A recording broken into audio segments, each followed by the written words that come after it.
നിങ്ങളുടെ favourite shows ഇനി ഒരിക്കലും മിസ്സാവില്ല. ഇപ്പോൾ C5-ലൂടെ കാണും നിങ്ങളുടെ ഫേവറേറ്റ് ഷോസ് തികച്ചും സൗജന്യമായി. പിന്നെ ഈ ജയിലിൽ കിടന്നപ്പോ തണ്ടലിന്റെ ബലം ഇത്തിരി കൂടുകയും കൂടെ ചെയ്തപ്പോ ഒരല്പം ഉഷാറായി. ഇനിയൊരു ജയിൽവാസം കിട്ടിയാലും അതങ്ങ് ചിരിച്ചുകൊണ്ട് സ്വീകരിക്കും. അതെന്നെ കൊണ്ട് ഉടനെ നീ ചെയ്യിപ്പിക്കരുത്. അതുകൊണ്ട് തല പോയാലും എന്നെ ഒറ്റ കൊടുത്തേക്കരുത്. സത്യമയ്ക്ക് കാര്യം മനസ്സിലായല്ലോ. അപ്പോ ഇനി വൈകിക്കുന്നില്ല. പിന്നെ എന്തെങ്കിലും ഉണ്ടെങ്കിൽ ഉപേന്ദ്രനെ വിളിച്ചാൽ മതി.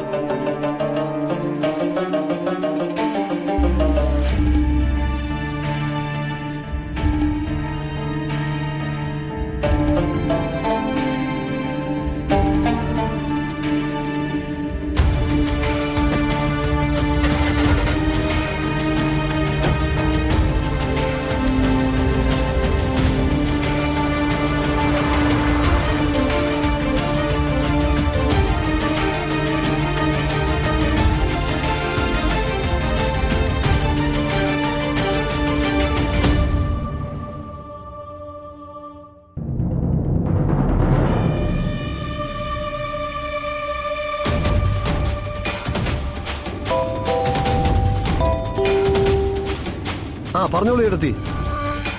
ഉപേന്ദ്ര, സത്യഭാമയ. ഉപേന്ദ്ര, ഞാൻ എന്തൊക്കെയായി കേൾക്കുന്നത്? നമ്മുടെ മരമുറിക്കുന്ന ബിസിനസ്സിൽ എന്തെങ്കിലും കുഴപ്പമുണ്ടോ? എന്ത് കുഴപ്പം? ഇതുവരെ അങ്ങനെ ഒരു കുഴപ്പമുള്ളതായിട്ട് എനിക്ക് തോന്നിയിട്ടില്ല. പിന്നെ ദാസു വന്നിട്ട് എന്താ എന്നോട് ഓരോന്ന് പറഞ്ഞിട്ട് പോയത്? അയാളുടെ പേര് ഒരു കാരണവശാലും പുറത്തു പറയരുതെന്ന്. അയാൾ ആകെ പേടിച്ചിരിക്കുവാണല്ലോ. ഉപേന്ദ്ര, ആരെങ്കിലും എന്തെങ്കിലും കുഴപ്പമുണ്ടാക്കിയോ? ഓ, അതൊരു പ്രശ്നമേ അല്ല. ഏതോ ഓൺലൈൻ ചാനലുകാര് എന്തോ വെട്ടിത്തരം പറഞ്ഞതാ. അതത്ര കാര്യമുള്ള വിഷയമല്ല എടത്തി. നമ്മളെന്തിനാ അതിന്റെ പിന്നാലെ തൂങ്ങുന്നത്? പിന്നെ മന്ത്രിയുടെ കാര്യം അറിയാമല്ലോ. പേടിക്കാൻ പുള്ളിക്ക് ഒരു ഇത്തിരി കാര്യം മതി. രാജിന്ന് പേരുള്ള ഒരു സ്റ്റെനോയെ പിരിച്ചുവിട്ട ആളാ. അപ്പൊ പിന്നെ ബാക്കി കാര്യം പറയണോ? ഉപേന്ദ്ര, ഞാൻ ആകെ പേടിച്ചു പോയി. അത്രയ്ക്കും ഭയപ്പെടുത്തിക്കൊണ്ടാ ആ ദാസു വന്ന് പറഞ്ഞതും പോയതുമല്ല. ഉപേന്ദ്ര, പെട്ടെന്ന് എന്റെ ജീവൻ അങ്ങ് പോയി. അതൊന്നും കാര്യമാക്കണ്ട. ഈ ബിസിനസ്സിൽ ഇനി മന്ത്രി കൂടെ ഇല്ലെങ്കിലും നമ്മൾ ഭംഗിയായി മുന്നോട്ട് കൊണ്ടുപോകുക തന്നെ ചെയ്യും. ഏട്ടത്തി ധൈര്യമായിട്ടിരുന്നോ, ഒരു കുഴപ്പവും വരില്ല. ഇപ്പോഴാ ഒന്ന് ശ്വാസം വീണത്. ശരി ഏട്ടത്തി, ഞാൻ അല്പം തിരക്കില്ല. കുറച്ച് കഴിഞ്ഞ് ഞാൻ അങ്ങോട്ട് വിളിക്കാം. ശരി ഉപേന്ദ്ര, ശരി.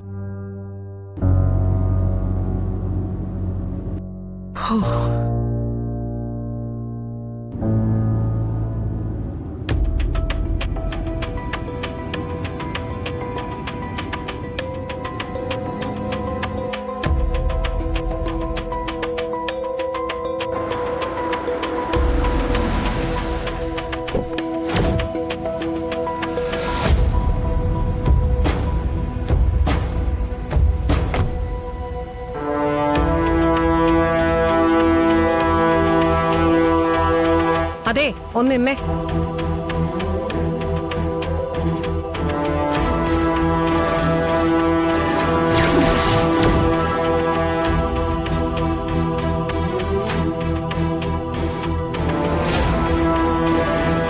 നീയല്ലേ അനു പല്ലവി? അതെ, നിങ്ങളാര്? എന്റെ പേര് പറഞ്ഞ നീ അറിയും. സുസ്മിത.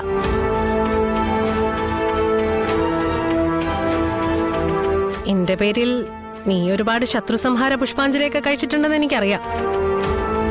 ചിലതൊക്കെ ഏറ്റിട്ടുണ്ട്. ആ ഏറ്റതിന്റെ ക്ഷീണമൊക്കെ ഒന്ന് തീർന്നപ്പോ ഈ മുതലിനെ ഒന്ന് കണ്ടേക്കാന്ന് കരുതി. സൂക്ഷിച്ച് സംസാരിക്കണം. സൂക്ഷിക്കേണ്ടതും സുരക്ഷിതയാവേണ്ടതും നീയാ. പ്രത്യേകിച്ച് സുസ്മിതയോട് മുട്ടാൻ വരുമ്പോ.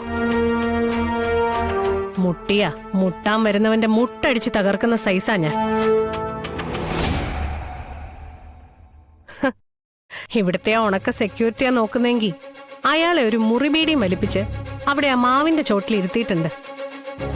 ഇനി അതേതായാലും തീരാതെ അയാൾ ഇങ്ങോട്ട് വരില്ല.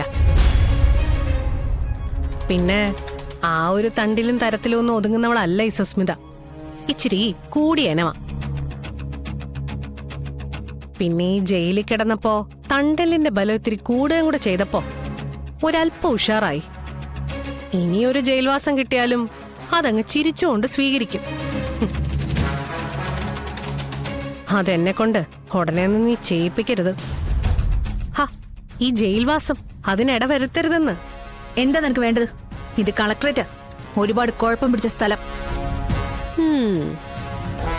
നിന്നെ കണ്ടപ്പോഴേ തോന്നി ഇതല്പം കുഴപ്പം പിടിച്ച സ്ഥലമാന്ന്. യു അടങ്ങടി, വിറയ്ക്കാതെ അവിടെ നിക്ക്. ഞാൻ പറഞ്ഞു തുടങ്ങിയിട്ടല്ലേ ഉള്ളൂ. അതിനു മുമ്പ് നീ ഇങ്ങനെ കിടന്ന് തുള്ളാൻ തുടങ്ങിയാലോ. എവിടെ നിന്റെ കൊച്ചമ്മ കളക്ടർ ശാലിനി വിഷ്ണു? മാഡം എത്തിയിട്ടില്ല. ഇതെന്ത് പഞ്ചിങ് ടൈമാ. വേലി തന്നെ വിളവ് തിന്നുന്നൊരു പഴഞ്ചൊല്ലുണ്ട്. കാട്ടിലെ തടി തേവരുടെ ആന. നടക്കട്ടെ. പിന്നെ നിന്നെ പോലുള്ള ആത്മാർത്ഥത കൂടെയുള്ള പ്രൈവറ്റ് സെക്രട്ടറിമാരുള്ളപ്പോ കളക്ടർ മാഡത്തിന് 5-10 മിനിറ്റ് വൈകി വരാല്ലോ. കാര്യങ്ങളൊക്കെ നീ ഡീൽ ചെയ്യുമല്ലോ. അതെ, ഇതൊരു സർക്കാർ സ്ഥാപന. എടി പോടി നിന്ന് ഇവിടെ വിളിക്കാൻ പറ്റില്ല. പരസ്പരം റെസ്പെക്ട് ചെയ്യുന്നവർക്ക് മാത്രമേ ഇവിടെ നിന്ന് സംസാരിക്കാനേ അർഹതയുള്ളൂ. കോൾ മീ സർ അല്ലെങ്കിൽ മാഡം. കൊള്ളാം. ഇത് രണ്ടും ഞാൻ നിന്നെ വിളിക്കില്ല. ഇനി എന്റെ നേരെ കളക്ടർ പ്രീതിക്കുള്ള വല്ല കണ്ണന്തിരവും കാണിച്ച ഞാൻ വിളിക്കുന്നത് വേറെ പലതും ആയിരിക്കും. എന്റെ നാവിന് ലൈസൻസ് ഇല്ല എന്നുള്ള കാര്യം നിനക്കറിയാലോ. നാവിനുമില്ല, എനിക്കുമില്ല. ലേണേഴ്സ് എങ്കിലും എടുപ്പിക്കണം എന്നുള്ള വാശിയില് നിന്റെ കൊച്ചമ്മ അടക്കം കുറെ ശ്രമിച്ചതാ. ഒരു ചുക്കും നടന്നില്ല. ഇനി ഇവിടെ പലതും നടക്കും. എന്റെ വഴികളിൽ നീ നിന്റെ മാർഗം കളിയായിട്ടെങ്ങാനും വന്ന സുസ്മിത ആരാണെന്ന് നീ അറിയും. ശാലിനിയുടെ വാക്കും കേട്ട് എന്റെ വണ്ടിയിൽ ഞാൻ മയക്കുമരുന്ന് തിരികെ വെച്ചിട്ടുണ്ടെന്ന് പോലീസിന് ഇൻഫർമേഷൻ കൊടുത്തത് നീയല്ലേ? ഇനി അങ്ങനെ വല്ലതും ഉണ്ടായാ പുന്നാര സേവകമോളെ, നിന്റെ ഈ സേവന പാരമ്പര്യം ഞാനങ്ങ് നിർത്തിക്കളയും. ചുമ്മാ അങ്ങ് തേച്ചൊട്ടിക്ക് ഞാൻ ഭിത്തിയില്.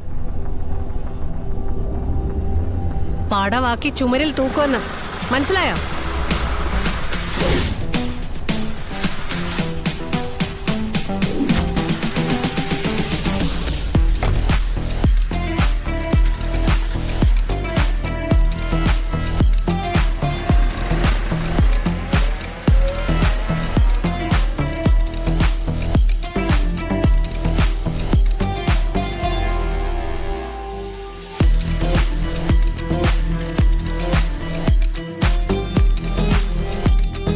എന്താനു ഇവളിവിടെ വല്ല നിവേദനവും ഏൽപ്പിക്കാൻ വന്നതാണോ?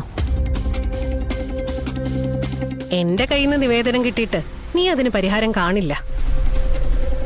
ഞാൻ നിവേദനം തരുന്ന ആളല്ല, ക്രൂരമായ വേദന തരുന്ന ആളാണെന്ന് ഇവളെ പറഞ്ഞൊന്ന് ബോധ്യപ്പെടുത്താൻ വേണ്ടി വന്നതാ. ഈ മുതലിനത് മനസ്സിലായി. ഇനി കൊച്ചമ്മയ്ക്ക് മനസ്സിലാക്കാൻ വേണ്ടി നല്ല വ്യക്തമായ ഭാഷയിൽ ഞാൻ പറയാം.